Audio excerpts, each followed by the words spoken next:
Thank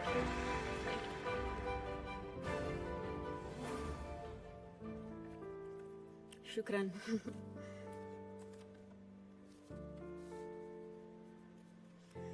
Good morning, Your Highness, Excellencies, friends and colleagues.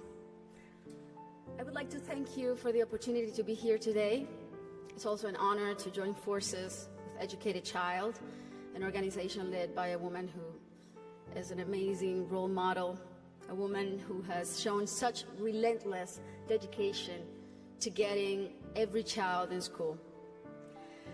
This is such an exciting day for us because it marks the beginning of a new era in my home country, Colombia. Most of you may know me as an artist, as an entertainer, and that's indeed my calling and what I've been doing since I was 13 years old. But I never would have imagined when I started out that my work as an artist would end up being the vehicle for me to serve my greater purpose in life of working towards eradicating poverty through the power of education. As a Colombian citizen, inequality is a concept that sadly one becomes very familiar with at a very young age. It's a country like many others in Latin America where a few have a lot have almost nothing, and where if you're born poor, you will almost certainly die poor, where people don't access equal opportunities. And because of that, generation after generation after generation live trapped in the same vicious cycle fed by prejudice and inaction. Growing up in my country when I was around 8 years old, I remember I saw kids my age who, instead of being in school, were already working in the streets, were barefoot in the park, kids like me, whose reality was completely different than mine, only because of the circumstances into which they were born.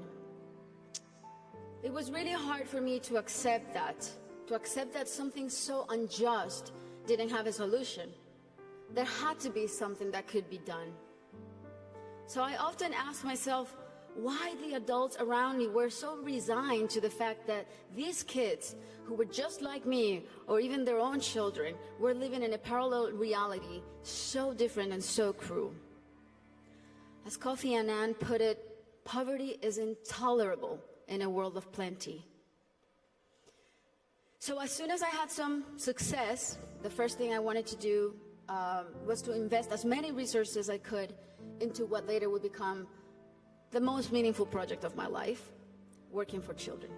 So I set out to find a team of people who dreamed big and worked hard and thought like me to help me right the wrongs that I had witnessed throughout my entire childhood.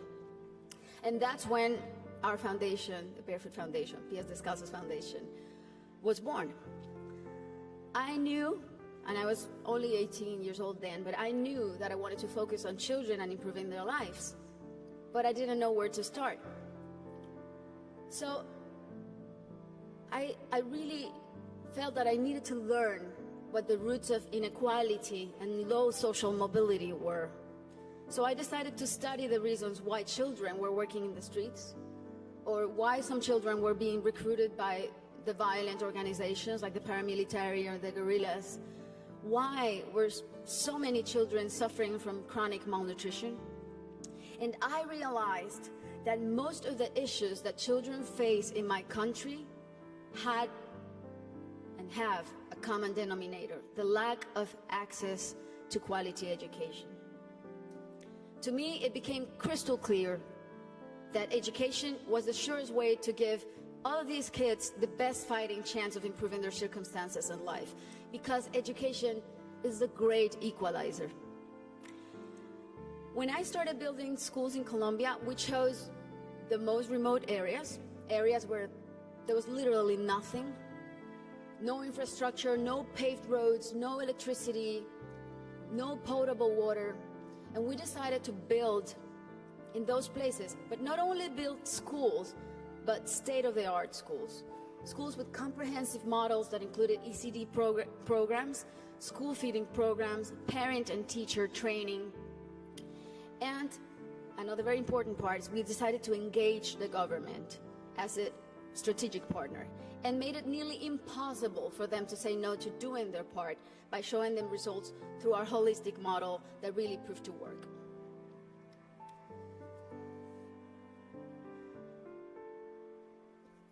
We noticed that as soon as a school is built in those places, everything is transformed. The improvements to the infrastructure were jaw-dropping. Electricity, potable water were made available, made accessible. Roads were paved. Malnutrition plummeted. But the best part of all is the academic results. The kids really responded academically. And now those kids who could have been recruited by the guerrillas or paramilitaries, or that could have had completely different outcomes for their lives, they're now on their way to the university and thriving in their communities. Some of them are athletes, some of them are professionals.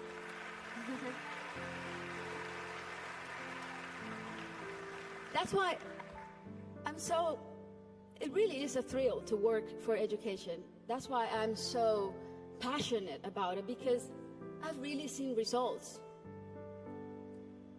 that are as palpable as this podium. And seeing all these success stories that have a name and a last name has been one of the most rewarding things I've done in my lifetime, even more so than winning Grammys, I think.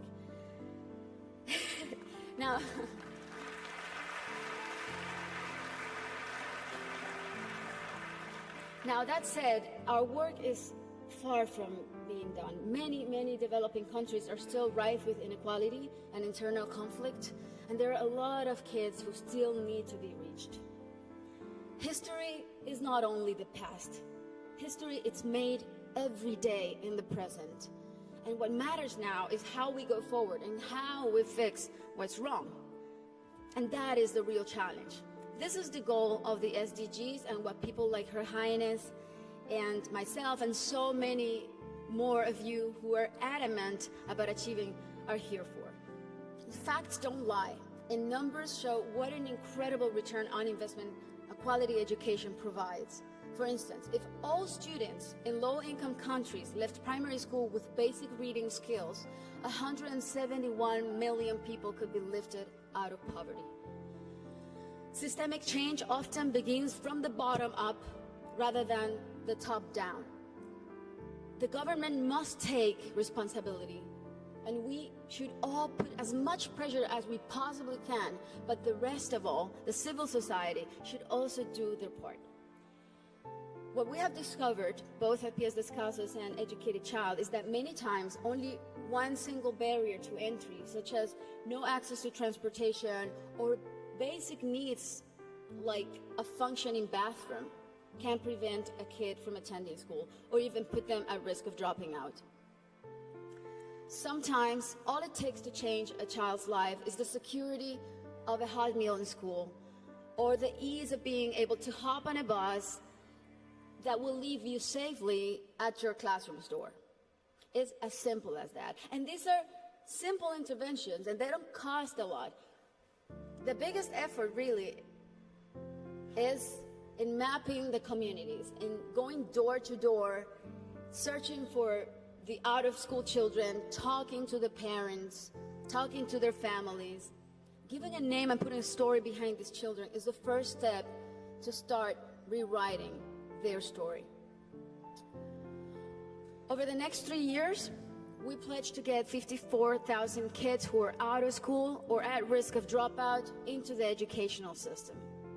Ultimately, more than 295,000 people will benefit from this project, including children, teachers, families, and community members. New schools and classrooms will be built. School kits and uniforms will be distributed. Children will be enrolled in school, feeding and transportation programs. Teachers will be trained in strategies and in how to identify those students who are at risk so they can receive psychosocial support.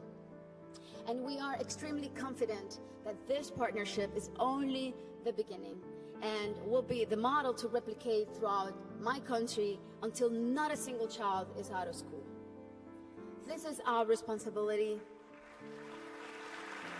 Thank you.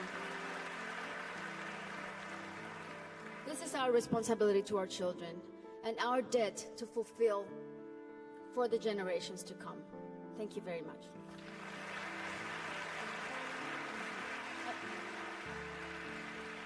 Thank you so much, Ms. Shakira, for that impassioned speech. Thank you for speaking from the